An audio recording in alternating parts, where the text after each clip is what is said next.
નમસ્કાર. નિર્માણ ન્યૂઝની વિશેષ રજૂઆત હોટ ટોપિક કાર્યક્રમ સાથે હું છું યજ્ઞ ત્રિવેદી. દર્શક મિત્રો, આજે હોટ ટોપિક કાર્યક્રમમાં ચર્ચા વિચારણા કરવાની છે એક મહત્વપૂર્ણ મુદ્દાને લઈને.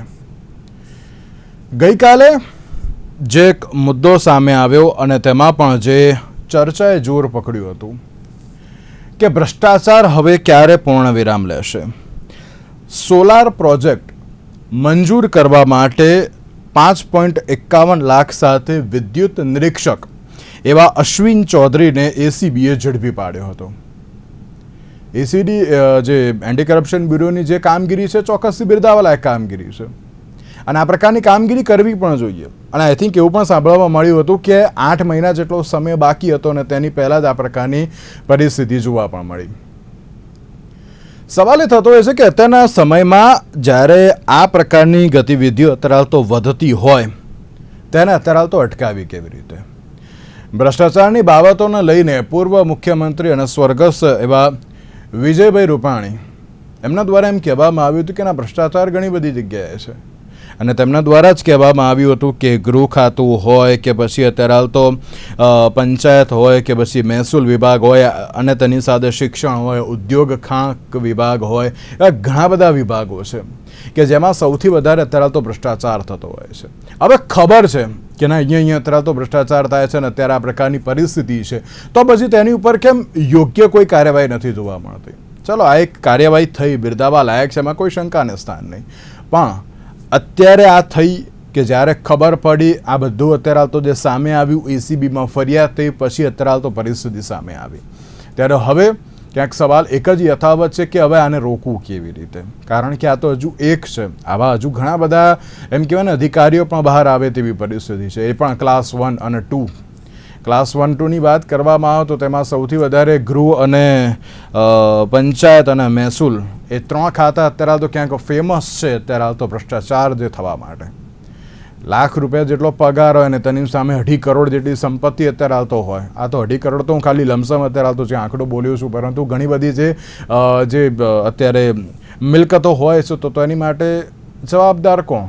તે પણ એક સવાલ છે ને. આમાં તો મુદ્દા ઉપર ચર્ચા વિચારણા કરવી છે. ચર્ચા વિચારણા કરવા માટે અમારી સાથે જોડી ગયા છે દીપકભાઈ વ્યાસ કે જેઓ એન્ટી કરપ્શન બ્યુરોમાં જે પોતે રિટાયર્ડ એસીપી છે, સાથે સાથે ડૉક્ટર હેમાંગ વસાવડા કે જેઓ ગુજરાત કોંગ્રેસના વાઇસ પ્રેસિડેન્ટ છે, અને સાથે અશ્વિનભાઈ બેંકર કે જેઓ ભારતીય જનતા પાર્ટીના પ્રવક્તા છે. આપ ત્રણનું સૌથી પહેલાં તો સ્વાગત છે.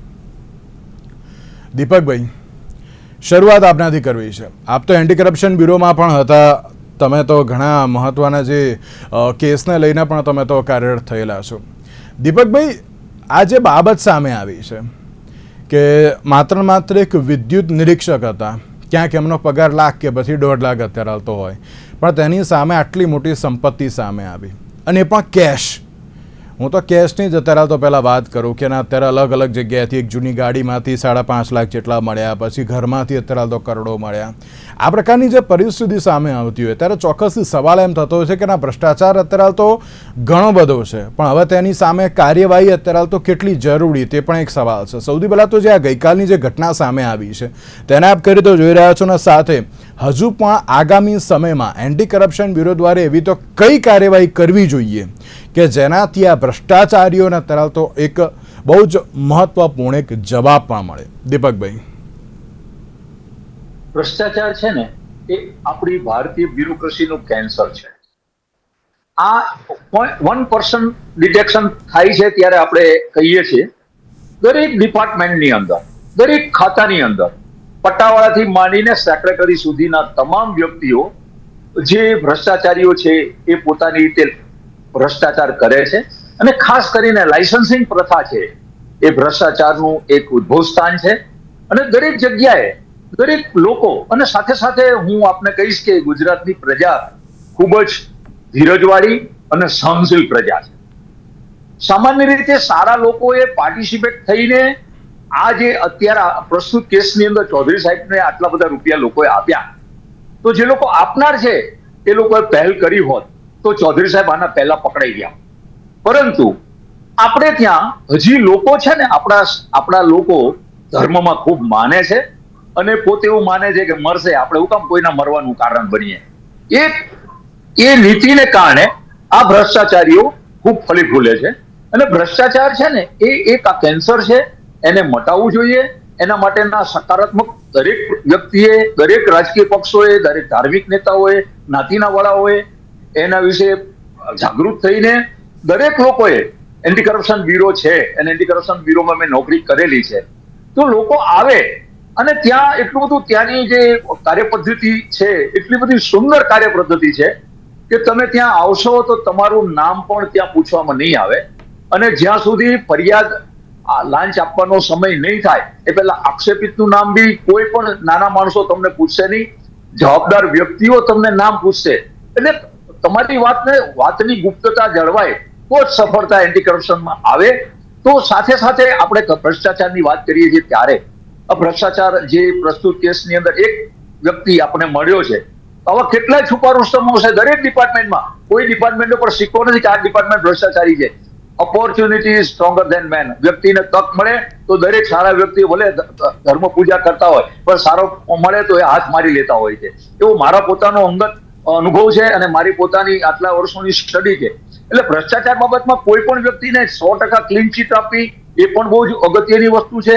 તો આ બાબતમાં જયારે ભ્રષ્ટાચારની વાત કરીએ છીએ ત્યારે પબ્લિક પાર્ટિસિપેશન, સારા વ્યક્તિઓ આવે, સારા વ્યક્તિઓ આવીને એન્ટી કરપ્શનના ડાયરેક્ટરશ્રીને અને એન્ટી કરપ્શનનું એક નાનું માળખું તરત જ આપણે સમજાવી દઉં કે એક એવી બ્રાન્ચ છે જ્યાં ડાયરેક્ટર ડીજીપી કક્ષાના હોય છે અને એન્ટી કરપ્શનની અંદર ભલે પોલીસ અધિકારીઓ બધા કામ કરતા હોય પણ એન્ટી કરપ્શન બ્યુરો પર સીધું અંકુશ વિજિલન્સ કમિશનરનું છે.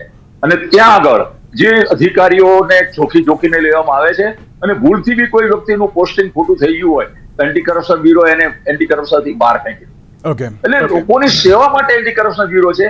અને ભ્રષ્ટાચાર છે ને એ આપણે કહીએ છીએ કે પ્રસ્તુત કેસની અંદર કેટલા બધા લોકો હશે, હજી આની અંદર આપણે નામ કાઢીશું, જે જોશું, જેટલા લોકોને લાયસન્સિંગ ઇસ્યુ કર્યા છે એ બધા લોકોએ એક યા બીજી રીતે એમને ભ્રષ્ટાચારના પૈસા આપેલા છે, નાણાં આપેલા છે.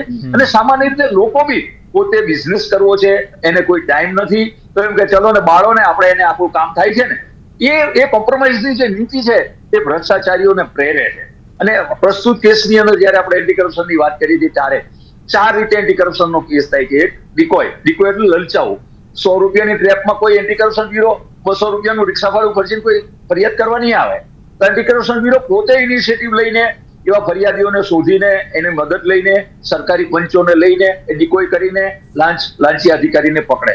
બીજી વસ્તુ ટ્રેપ એટલે જયારે પણ છટકું હોય, છટકાની અંદર લોકો આવે, એના નાણાં રજૂ કરે, એનું પંચનામું થાય, એની બહુ વિધિ લાંબી હોય છે પરંતુ એટલી પારદર્શકતા હોય છે કે કોર્ટની અંદર ખૂબ જ એડમિસેબલ પંચનામા એન્ટી કરપ્શનના પંચનામા થતા હોય છે. ત્રીજી વસ્તુ એબ્યુઝ ઓફ પાવર.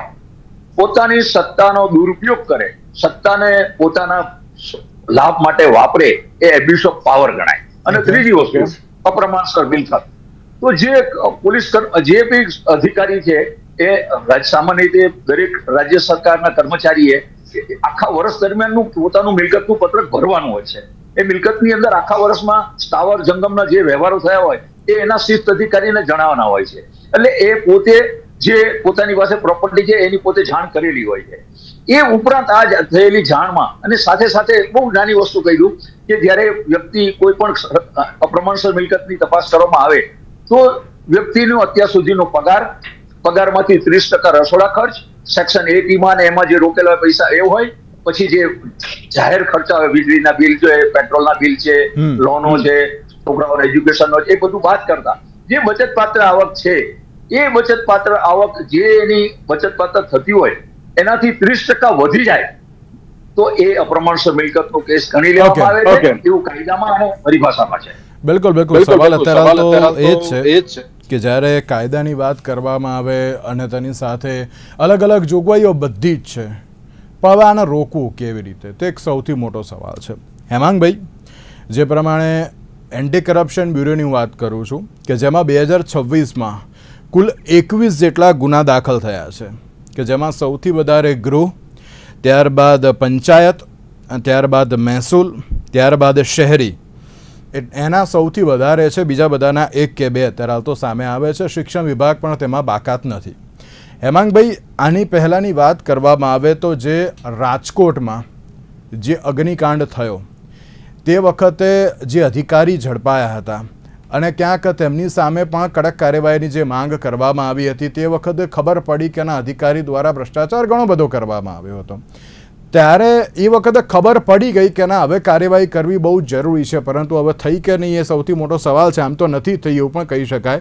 પણ હેમાંગભાઈ, જે પ્રમાણે આ બીજી એક ઘટના સામે આવી છે કે જ્યાં 8 મહિના બાકી હતા અને તેની સામે લાખ રૂપિયાનો પગાર હોય, પરંતુ અપ્રમાણસર મિલકત ને રોકડ રકમને બધું મહિને કરોડોની જ્યારે કિંમત સામે આવતી હોય, ત્યારે ચોક્કસથી સવાલ થતો હોય કે ના, ગુજરાતમાં અત્યારે તો ભ્રષ્ટાચારને ડામવા માટે ઘણી બધી બાબતો કહેવામાં આવે છે, પણ ક્યાંક ઇમ્પ્લિમેન્ટેશનને લઈને સવાલ ઉપસ્થિત છે. શું કહેશો આપ તેને લઈને? મેં બિપિનભાઈને સાંભળ્યા, એણે બહુ સરસ વાત કરી. યજ્ઞભાઈ, મરઘી પેલા કે ઈંડું, એ પ્રશ્નનો આજ લગી જવાબ મળ્યો નથી, બધા ગોતે છે. એવું જ ભ્રષ્ટાચારનું છે, નીચેથી ઉપર કે ઉપરથી નીચે. આ પ્રશ્નનો જવાબ હજી મળ્યો નથી. સમજાવું હું તમને કે નીચેથી ઉપર એટલે ઉપર બેઠેલા પદાધિકારીઓ, મિનિસ્ટરો વગેરે વગેરે જ્યારે જોયું કે નીચેવાળા ખૂબ પૈસા કમાય છે ભ્રષ્ટાચાર કરીને, એટલે દંડો પછાડીને એની પાસેથી પૈસા લેવાનું શરૂ કર્યું, બંધ કરાવવાને બદલે. એથી ઊંધું ઉપરવાળાએ દબાણ શરૂ કર્યું કે લાવો પૈસા, તમે રાજકોટ કલેક્ટર છો, આટલો હપ્તો આપો, રાજકોટ પોલીસ કમિશનર છો, દર મહિને આ જગ્યાએ અહીંયા પૈસા મોકલો.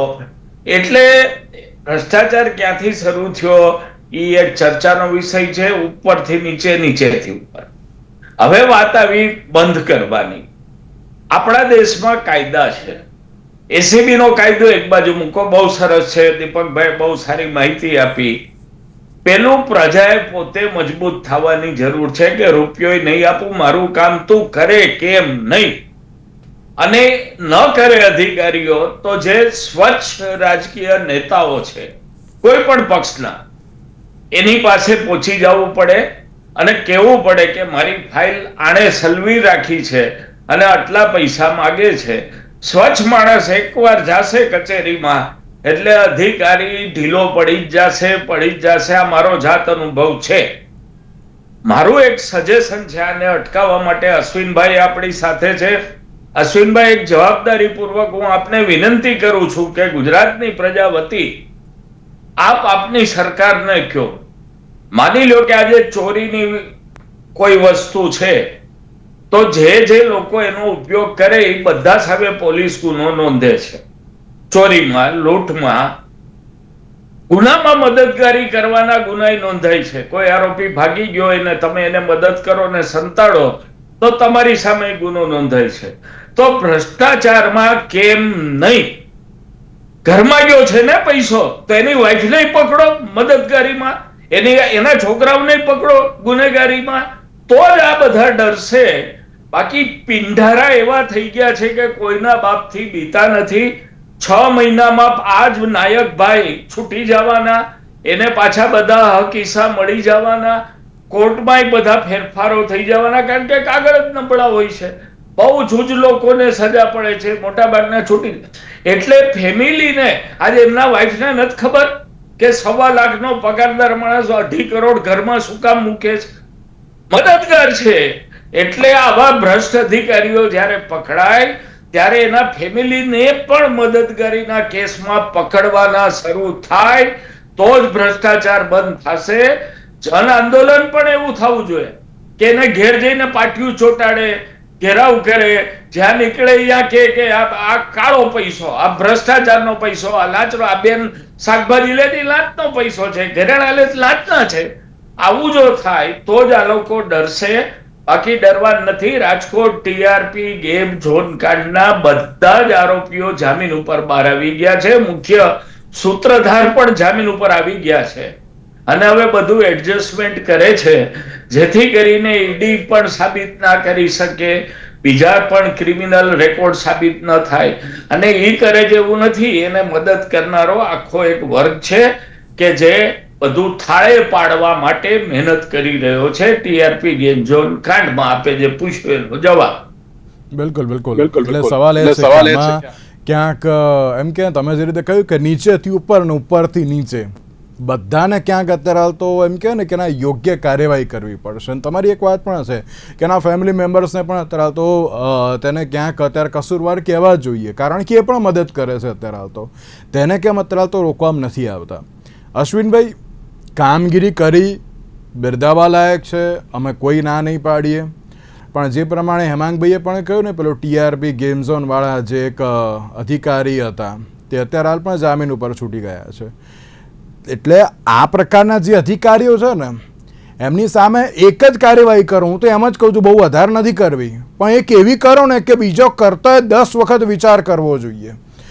એટલે ક્યાંક રાજ્ય સરકાર ભલે એમ કહે છે કે ના અમે કાર્યવાહી કરીએ છીએ, કોઈ ભ્રષ્ટાચારીઓને નહીં છોડવામાં આવે, કોઈ ચબરબંધીને નહીં છોડવામાં આવે, તો ચબરબંધીને પકડો તો ભાઈ 6 મહિના પછી અત્યારે તો કેમ આ પ્રકારની પરિસ્થિતિ જોવા મળે છે? અશ્વિનભાઈ, એક હવે કાયદાકીય અને એ પણ બહુ જ પ્રોપર અત્યારે તો કાર્યવાહી કરવી પડશે ને. એમાં રાજ્ય સરકાર ક્યાંક અત્યારે તો કરે ને, રાજ્ય સરકાર એમને અત્યારે તો જેલ ભેગા કરે, એની ઉપર જે પેલો બુલડોઝર બીજે ચલાવો તો ત્યાં ચલાવો ને એકવાર, કે ના અત્યારે તો ખબર પડે કે ના કયા પ્રકારની પરિસ્થિતિ થાય તેમ. એટલે અશ્વિનભાઈ, હવે કાયદાકીય કાર્યવાહી કરવી એ બહુ જરૂરી બની ગઈ છે. હવે આ ભ્રષ્ટાચારીઓને રોકવા બહુ જરૂરી બની ગયા છે, કારણ કે આમાં ક્યાંક સવાલ અત્યારે તો રાજ્ય સરકારને લઈને પણ થતો હોય છે. આમાં યજ્ઞભાઈ, આ ખૂબ ગંભીર સમસ્યા છે અને સમસ્યાના અસરો અનેક લોકોને અને ખાસ કરીને ગરીબોને, મધ્યમ વર્ગોને આનો ભોગ બનવું પડે છે.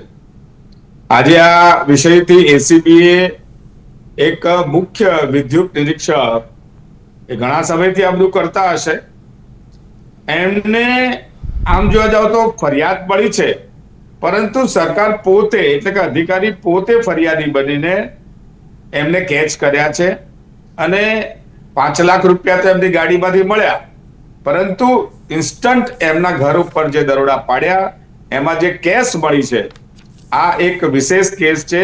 આવા અનેક અધિકારીઓના ઘરે આવું હોઈ શકે એટલે દાખલો બેસાડ્યો છે. એસીબીના એસીપી ભારતીબેન પંડ્યા અને વગેરેની ટીમે, એસીબીના અધિકારી ખોખર પીઆઈ, એમણે સારી કામગીરી કરી છે, એમને અભિનંદિત કરતા અગાઉ પણ એસીબીએ ઘણા બધા પ્રોબેશન અધિકારીઓ હતા એની પાસેથી બી કરોડો રૂપિયાની ડાયરેક્ટ લાંચ લેતા પકડ્યા હતા ને સરકારે એમને ટર્મિનેટ પણ કર્યા છે. એટલે એસીબી કામગીરી કરી રહી છે, પરંતુ આજે ખૂબ સરસ ચર્ચા છેડાઈ છે અને ચર્ચા એ છેડાઈ છે કે વસાવડા સાહેબે કહ્યું કે આ ભ્રષ્ટાચાર વિશ્વવ્યાપી છે. દીપકભાઈએ પણ કહ્યું કે આ ભ્રષ્ટાચાર એક કેન્સર છે અને ચોક્કસથી એને નાથવા માટે સમાજે આગળ આવવું પડશે, સૌએ આગળ આવવું પડશે. ભ્રષ્ટાચારનો રૂપિયો ઘરમાં આવે છે ત્યારે પત્નીને બહુ ખુશ થાય છે, એના બાળકો પણ ખુશ થાય છે, અને કદાચ જો ભ્રષ્ટાચાર ના કરતા હોય ને ત્યારે એવું પણ જોયું છે કે તમે નોકરી કરો છો, શું લાયા અમારા માટે, શું અમારા માટે કર્યું. આવા મેણા પણ પ્રમાણિક અધિકારીઓને સાંભળવા પડે છે. તો એ સામાજિક વ્યવસ્થા બરોબર નથી રહી. રાજકીય વ્યવસ્થા ચોક્કસથી કાયદાની કડક અમલવારી થાય એના માટે અધિકારીઓને છૂટો દોર આપવામાં આવે છે. અધિકારીઓને જ્યારે એસીબીમાં કોઈ ટ્રેપ થાય ત્યારે ઉપરથી કોઈ ભલામણો કરી એને ઢીલું કરજો એવી રજૂઆત આ સરકારમાં નથી થતી. પકડાયો છે તેની પર કાર્યવાહી થાય, પરંતુ એ વાત પણ સાચી છે કે મસ્ત મોટા રૂપિયાના કારણે કોર્ટની અંદર એ ક્યાંક ને ક્યાંક 6 મહિનામાં જામીન મેળવી દે છે. હું ન્યાયતંત્ર બાબતે પણ ચિંતાની વાત કરીશ કે ન્યાયતંત્ર બાબતે પણ આવા કેસમાં સંજ્ઞાનમાં લઈ અને કડકમાં કડક એ લાંબા સમય સુધી જેલમાં રહે એવી વ્યવસ્થા કરવી જોઈએ. અત્યારે ન્યાયતંત્ર પણ એનું કાર્યવાહી કરે, માત્ર રાજ્ય સરકાર, માત્ર તંત્ર અશ્વિનભાઈ, એટલું નહીં, ન્યાયતંત્રની પણ જવાબદારી છે. અશ્વિનભાઈ, આપણે જોયું છે ઘણી જગ્યાએ અનેક અધિકારીઓ સારા કેસને ફેબ્રિકેટ કરતા હોય છે, પરંતુ ક્યાંક ને ક્યાંક હાઈકોર્ટની અંદર જામીન મેળવવામાં એ લોકો સફળ થાય છે. ઓકે અશ્વિનભાઈ, હા, એ વાત સાચી છે. એક સવાલ હજુ તમને પૂછું. અશ્વિનભાઈ, હું એક મિનિટ આપને રોકવા માંગુ છું. બીજો એક સવાલ હજુ આપને જ પૂછું છું. મેં આજથી આઈ થિંક 1 કે 2 મહિના પહેલાં વસાવડા સાહેબ હતા જ મારી જોડે ડિબેટમાં. મેં એક ડિબેટ કરી હતી કે જેમાં એક અધિકારીએ કચેરીની બહાર એવું પોસ્ટર માર્યું હતું કે ભાઈ મારી જોડે પગાર બહુ સારો છે, મને કોઈએ પણ લાંચ અત્યારે તો આપવાનો કોઈ ટ્રાય નહીં કરવો. વસાવડા સાહેબ આપને યાદ હશે મેં આપની સાથે જ મેં ડિબેટ કરી હતી તેની ઉપર, અને ત્યારે એ વખતે પણ અમે ક્યાંક ચર્ચા કરી હતી કે સારા અધિકારી હશે ને કાં તો એમનું અત્યારે તો પેલું શું કહેવાય કે બદલી થઈ ગઈ હશે, કાં તો પછી એમને ચૂપ કરીને બેસાડી દેવામાં આવ્યા હશે. એટલે અશ્વિનભાઈ, ટ્રિપલ એન્જિનની સરકાર છે. તમે એમ જે પ્રાઉડલી કહો છો કે ના અત્યારે પંચાયતથી લઈને પાર્લામેન્ટ સુધી અમારી સરકાર છે, તો પછી કાયદો છે એનું અમલીકરણ કરાવવાની પણ જવાબદારી તમારી છે ને સાહેબ. તમે અત્યારે ધારો તો બધું થઈ શકે છે. પેલું જે એમ પેલું શું કહેવાય પેલા મૂવીમાં એ બધું કહેવાતું હોય છે ને કે મંદિરની બહારથી ચપ્પલે કોઈ ચોરી ના કરી શકે, તો તમે ધારો ને તો અત્યારે ભ્રષ્ટાચાર પણ અત્યારે તો જે રોકાઈ શકે. એટલે ક્યાંક કેન્દ્ર એટલે જે પંચાયતથી લઈને પાર્લામેન્ટ સુધી જો કાયદાકીય અમલીકરણ કરવામાં આવે ને તો બહુ જ સારામાં સારી અત્યારે કાર્યવાહી થાય ને ભ્રષ્ટાચાર કરતાં પણ લોકો ગભરાય.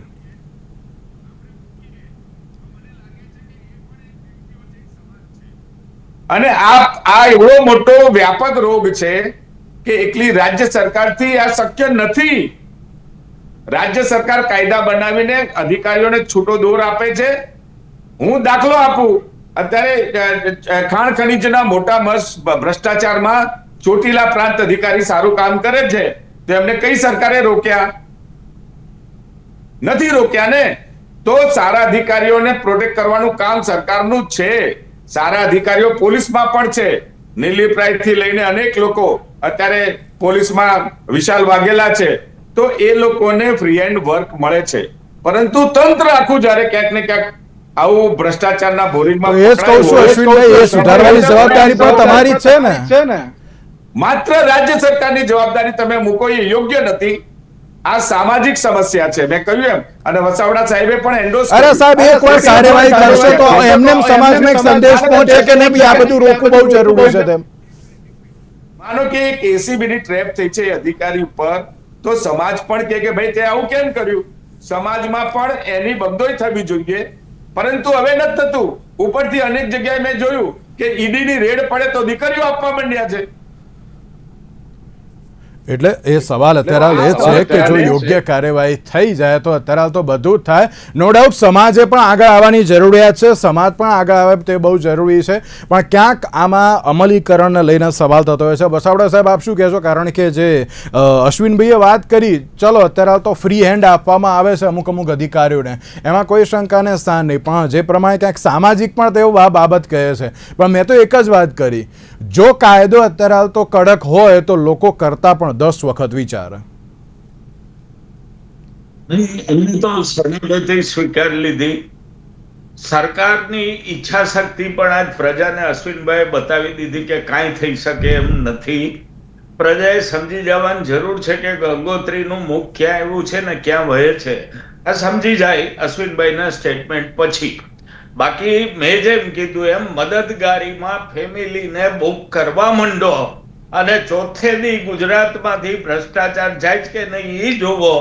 હું ગેરંટીથી ગુજરાતની પ્રજાને કહું કે મારી સરકાર આવશે તો ભ્રષ્ટ અધિકારીઓના ફેમિલી મેમ્બરોને પણ આમાં બુક કરવામાં આવશે અને જેલમાં નાખી દેવામાં આવશે. આ વાત પૂરી. ઓકે દીપકભાઈ, એવું લાગે છે એન્ટી કરપ્શન બ્યુરોની વાત કરીએ તો એન્ટી કરપ્શન બ્યુરો દ્વારા હજુ પણ એવી મહત્વની કાર્યવાહી કરવામાં આવે, એક ઉદાહરણરૂપ કાર્યવાહી કરવામાં. હું આ દર વખતે વાત કહું છું, આપણે અસામાજિક તત્વોને લઈને પણ ચર્ચા કરીએ છીએ, ઘણી બધી બાબત કહીએ છીએ.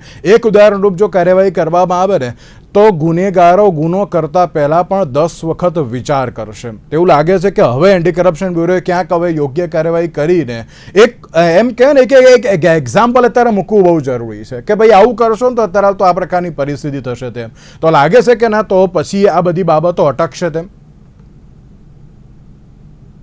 મેં સૌથી પ્રથમ આપને કહ્યું પબ્લિક પાર્ટિસિપેશન. હાથીને પણ અંકુશની જરૂર છે.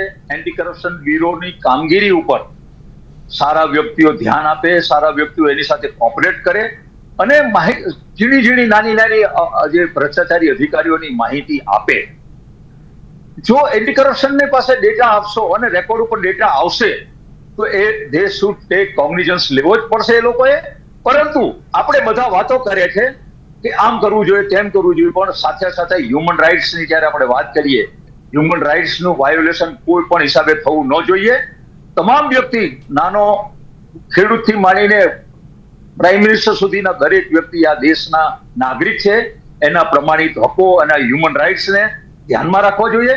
વસાવડા સાહેબે કહ્યું એના પરિવારને બુક કરવા જોઈએ. સાહેબ, કાયદામાં આવી કોઈ જોગવાઈ નથી કે કમિશન ઓફેન્સ કરે એટલે એ જ જવાબદાર હોય છે, એના પરિવારને તમે ઇન્વોલ્વ ન કરી શકો. તો પછી તો તમે આવો કાયદો બનાવો. તમે સંસદમાં તમારી સરકાર હતી, તમે બધા પબ્લિક ચૂંટાયેલા પ્રતિનિધિ છો, એમાં લાવો કે મર્ડર કેસમાં એના સગાવાલાને બધાને પૂરી દેવાના. જે વ્યક્તિ ઓફેન્સ કરે, જેને ગુનો કર્યો હોય, એને એના વિરુદ્ધમાં જ સજા થવી જોઈએ. કે કોઈ પણ એના રિલેટિવે કે ભાઈ આમ કરેલું છે, લૂંટ કરેલી હતી, એના પૈસા એને ખાધા છે, એવું નથી. જે વ્યક્તિ ક્રાઇમ કરે એ પોતે જવાબદાર ગણાય. એના પરિવારની નાના બાળકો, એના ઇનોસન્ટ બાળકો ને તમે ઇન્વોલ્વ કરી ન શકો. હું એમ કરીને એની ફેવર કરું છું નથી, પણ કાયદાની જયારે આપણે વાત કરીએ છીએ ત્યારે કાયદો, રૂલ ઓફ લો, આપણે બધા કાયદાને સ્વીકાર્યો છે. તો કોઈ વ્યક્તિને પણ જે આરોપી હોય એના વિરુદ્ધમાં મજબૂત પુરાવા એકઠા કરીને કોર્ટમાં કેસ મૂકીને કોર્ટમાં સમય દીપકભાઈ, હેમાંગભાઈ એમ પણ કહે છે કે જો આવું કરે છે તો સપોર્ટ અત્યારે તો ક્યાંક ફેમિલી મેમ્બર કરે છે તો ક્યાંક તેની ઉપર પણ કાર્યવાહી થવી જોઈએ ને.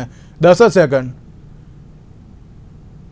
સપોર્ટ એના પરિવારે આ જે નાણાંના જે લાંચના પૈસા હવે એ વ્યક્તિને લીધા હોય, એના પરિવારના સભ્યો એના પતિ વતી કે એના પુત્ર વતી લે તો એ જવાબદાર ગણાય. પરંતુ એ લોકોને ખબર નથી, એ લોકોના ઘરમાં પૈસા આવે છે એવું એ કહેતો હશે કે ભાઈ મારા પૈસા આના આવ્યા છે કે મારા પોતાના વહીવટના છે. ચલો ઓકે, એને ખબર અને કીધું હોય તો ન ખબર હોય. ઓકે હેમાંગભાઈ 30 સેકન્ડ કરવું પડે. જી હેમાંગભાઈ, દીપકભાઈ બોલે કે ચોરીનો માલ રાખનાર સોનીઓ જેલમાં જાય છે.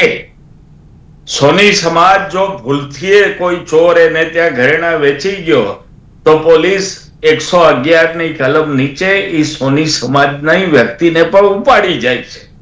તો બે કાયદા આ દેશમાં. એ ચોરી અને કરપ્શન, આ બે વસ્તુ ખૂબ વાસ્ટ ડિફરન્સ છે.